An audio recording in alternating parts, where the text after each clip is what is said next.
Hi, I'm Dr. Amy Robbins, and welcome to Life, Death, and the Space Between podcast. I'm a licensed clinical psychologist and medium, and here we explore life, death, consciousness, and what it all means. I am excited today to share with you all another ghost story from one of our listeners. And if anybody has a ghost story they would like to share, please feel free to reach out to me at dramyrobbins@gmail.com. Also, head over to my website, dramyrobbins.com, and sign up for my newsletter. I have some exciting stuff coming up, some exciting opportunities that I'm working on, and I don't want anybody to miss it. So if you can head on over there, sign up. You will get information from me in your inbox. I do not spam, so don't worry. Okay, and here is today's ghost story by Emily. My mother passed away when I was 9. It will be 30 years next month. She had a long, courageous battle with breast cancer. At the time, I did not understand the concept of death. And the best way I can describe it is I felt like I was waiting for the other shoe to drop, for her to come down from heaven and tell me she was okay, but gone from this world. It took me a few years to understand the finality of her life on earth, and once it hit me around the age of 12, death seemed like a deep, dark, endless place. I remember talking to her when I was alone and begging her to give me a sign, something I couldn't miss. Now I know that she was there all along and probably tried to reach me, but I appreciate now that she didn't because it might have scared my 9-year-old self.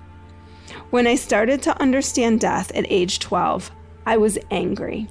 I was angry that she was taken from me, and so I started to act out. In my heart, though, I felt that a bond that strong would not have been created and then severed, and I began to believe that our time was not up. I have always believed in God and heaven, but only with 99% certainty of the afterlife, until I came across Laura Lynn Jackson's message about signs and the other side about 3 years ago, which my dear friend, who also lost her mother to breast cancer, shared with me. This is when my spiritual journey began. Before my cousin Haynes's wedding ceremony, I met with one of the church guests of the groom's family, unceremoniously at the restroom in the basement of the church. The church is where I was raised, christened, confirmed, married, and where my mom is buried, along with several other family members. It is what I refer to as our family church. There was no one else in the church basement besides family and wedding party, and after arriving, this guest went to look for the restroom. She found the groom's mother, who showed her to the restroom, and I was sitting in the hallway outside of it. The groom's mother quickly introduced her dear longtime friend of theirs. She said, "This is Minna." My mom's name was Minna. My jaw dropped because it is not a common name, to say the least. I was very excited and told her immediately that my mom's name, along with a handful of other family members that have passed on, were also named Minna. My oldest daughter is named after my mother too. Before long, we realized in our excitement over the name Minna that I had not introduced myself. I said, "My name is Emily." She said excitedly, "My daughter's name is Emily." My family had many Minnas, but I have only met one other Minna outside the family.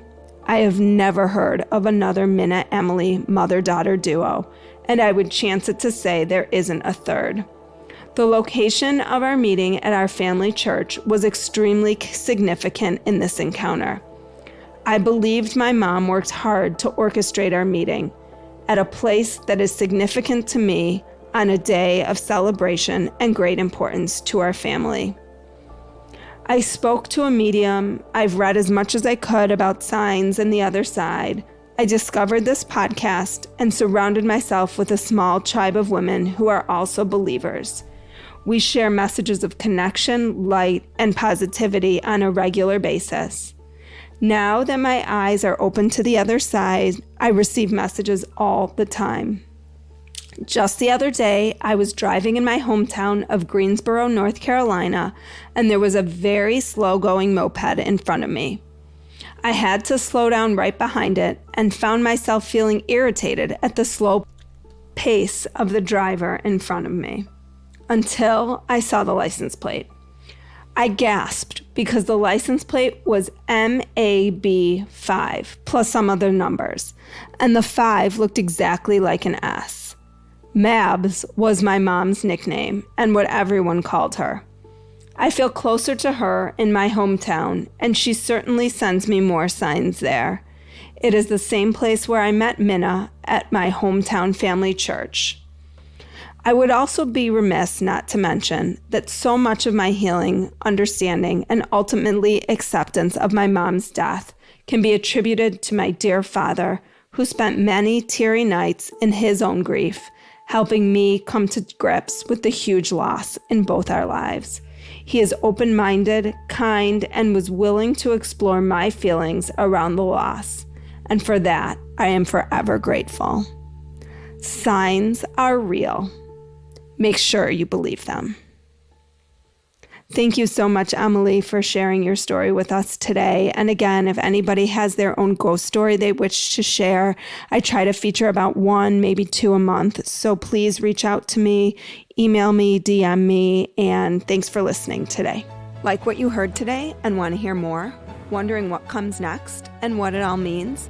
Head over to Apple Podcast, Spotify, Stitcher, Google Play, or anywhere you get your podcasts and hit subscribe. Also, if you could take a minute to rate and review my podcast, I would really appreciate it.